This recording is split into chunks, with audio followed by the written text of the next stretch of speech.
Hello guys, welcome back to the channel. This is Alpha Omega occasionally. This occasionally getting my car washed. Mine's the Camry up there. Can you see it in the background? It's absolutely manky dirty. But listen, they don't just watch. This isn't what this video is about, but they don't just wash your car here. They valet it. They really do. And it costs about 200 baht, so about $6-7. And they do a fantastic job. You'll see it when it's finished, I hope. Listen. This video is about being told how to speak English in Thailand. Now, I touched on this subject before, but not in as much detail. And I wasn't as pissed off then as I am now. I'll go through a couple of things. I mean, if someone comes to your country, let's say you live in the States, or Australia, or Ireland, or New Zealand, or the United Kingdom, or Canada. They're the 6 English-speaking countries.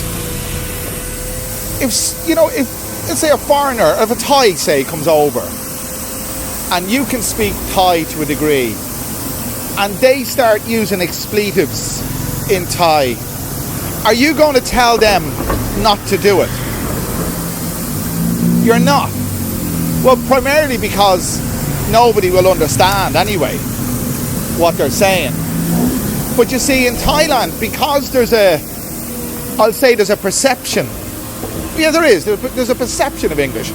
A lot of people in Thailand can speak some degree of English, and even more of them know what profanities are, or their profanities in English.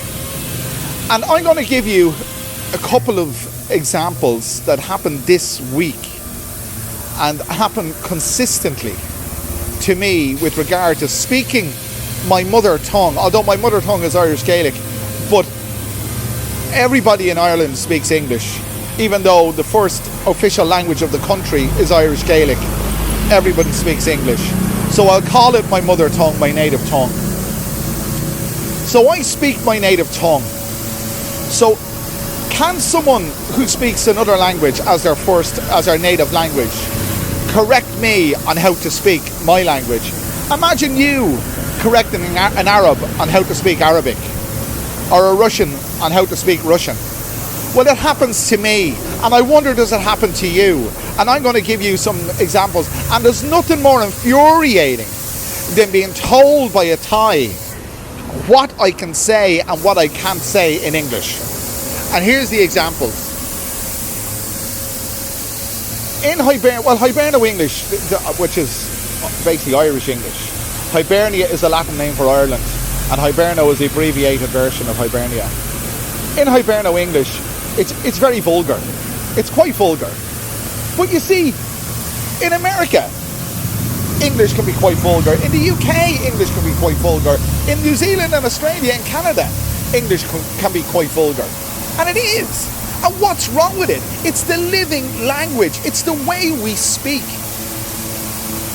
I've been told by more than one Thai, primarily my wife, not to say the following: for fuck's sake. There you go. That's a term of frustration. It's part of the living language. You can say for God's sake. But sometimes you say, I'm not going to keep repeating it because of YouTube community guidelines, but for F's sake, you know what I mean? But you see, Thais are aware that 4-letter word beginning with F and ending with K is an expletive, or as they would term, a rude word. And they only hear that word as part of a phrase, and just automatically they assume that it's meant as a vulgarity. And whether or not it's meant as a vulgarity, or, it doesn't matter if it's meant as a vulgarity or not. It's my language. And why do Thais, and I've been told not to utter those profanities. Well, profanity is more to do with a religious term, but I've been told not to use bad language in inverted commas when I speak English in Thailand. So Thais tell me how to speak English, or what I should say and what I shouldn't say. I'll give you another example that happened quite a few years ago. And I mentioned I speak Hiberno English, and in Hiberno English, the vowels are broader than they are in standard English. So you is, like you would say bass if you're British or American, you'd say bass, and I'd say bus. You'd say Dublin, and I'd say Dublin. And you see, you'd say duck, and I say duck. Well, you see, I was teaching in a school in Thailand. And I was brought to the office one day, I was called to the office, and the principal said to me, what's a duck? What's a duck? When she tried to mimic what I was saying, or imitate what I was saying. And I said, I was just completely confused. She was being smart. I said, what do you mean, what's a duck? Obviously thinking that she knew what a duck was. And she said, the kindergarten children are now expressing that term as duck, and their parents aren't happy. They thought that I employed a native English speaker. You're supposed to say duck. That's what she told me to say. Duck. But I'm not from the UK. I'm not from the United States or Canada or Australia and New Zealand. So I say duck because it's the way I speak English. But I was corrected and told not to say it because it's not the perceived form of English. Bullshit. I was teaching yesterday, and I'm not going to mention the student, I'm not going to mention the country they're from, but let's say they're from a non-English speaking country. And I was teaching a classroom of about 12 students online. And we were going through various animals. And we were going cat and dog. And I just enlightened the teacher as the kids were saying, I was asking them what their pets are at home. And one kid said she has a cat and a dog. And I said, well, the teacher, the actual teacher, the teacher, their teacher didn't know this. Obviously, she's not a native speaker, not a native English speaker. I said, a male cat is a Tom, and a female cat is a she. And the teacher said, oh, thank you, I didn't know that. And she just reiterated that to the kids. A male cat is a Tom, and a female cat is a she. And then I said, a male dog is a dog, and a female dog is a bitch. And then she was taken aback. I could sense it in her. And she said, I think we'll just say girl dog. And I said straight away, and I shouldn't have said this because the kids were listening, but they couldn't speak English anyway. But I said, that's the term. That's the term. Now there are other terms, you know, I know you leave messages or comments in the comment section. There are other terms for female dogs. I think one is a dame and whatever else you want. But bitch is, you see, I've said that twice now. So will the powers that be in the Google or the YouTube algorithm decide that that's not in keeping with the YouTube community guidelines? Well, it is a word. It is a word in the English language. And the teacher contradicted me and said to the students, I think we'll call it a girl dog. So it's not just the Thais. Non-native speakers of English correct native speakers of English when we use words that they perceive to be unsuitable. And that, I'm not going to use more profanities, but I thought she probably heard me there. She said something. But has this happened? Is this just me? Is this just me? Am I the only one that's corrected for speaking my native language in a foreign country? Where was I?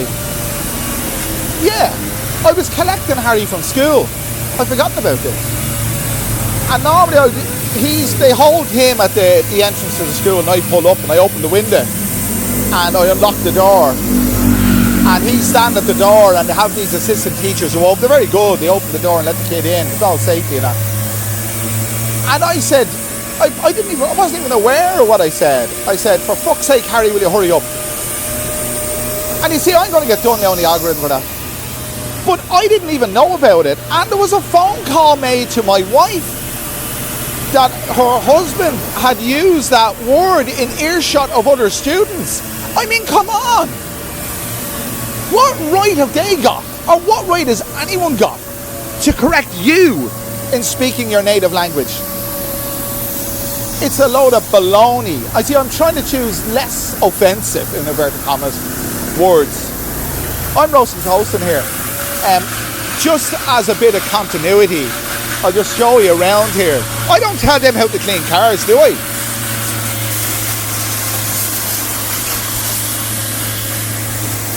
As I said, they validated. Look, vacuum cleaner there. This is all for $7.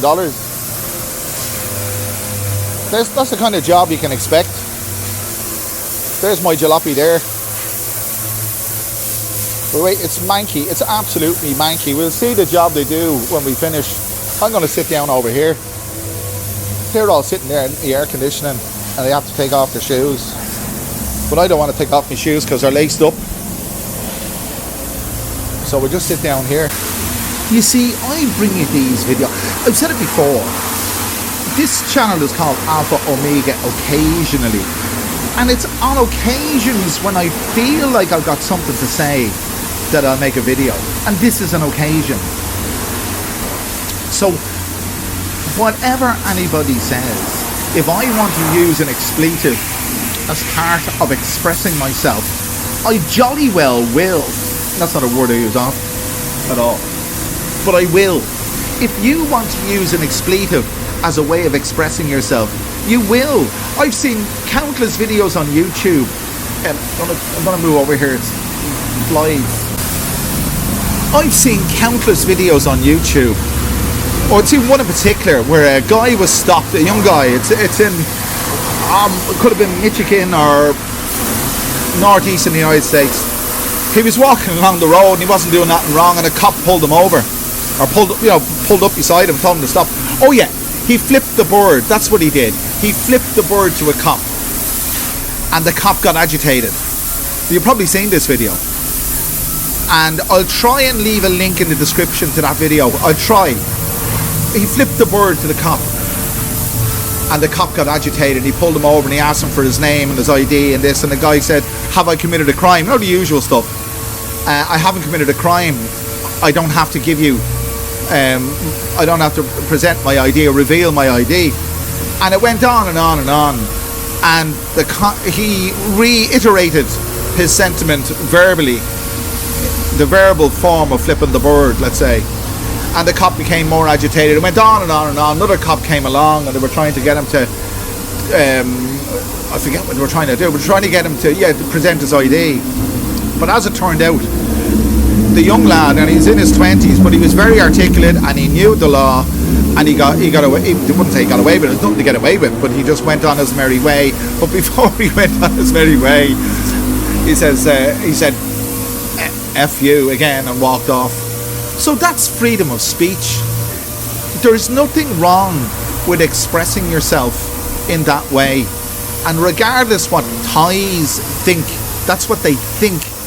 They're not empowered to correct me or you for speaking your native language, but they do. You try to correct a Thai for speaking in the way they speak Thai. Just try it. I was on the back of a motorcycle taxi last night and was going from A to B, and I knew a shorter route than the motorcycle taxi was taking. And I was going to tell him, you turn left here. But I didn't, because I didn't want to insult him. He's a motorcycle taxi driver. Let him go. Let him off. What difference would it make to a 40-baht fare anyway? So there you are. So listen, before this video ends, stay tuned. I'm going to show you how they they wash cars here. It's unbelievable. 200, I think it's 200, 180 or 250. Stay tuned. How are you? Song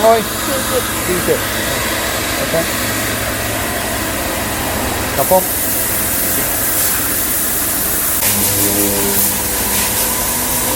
Kapom. Thank you. Thank you.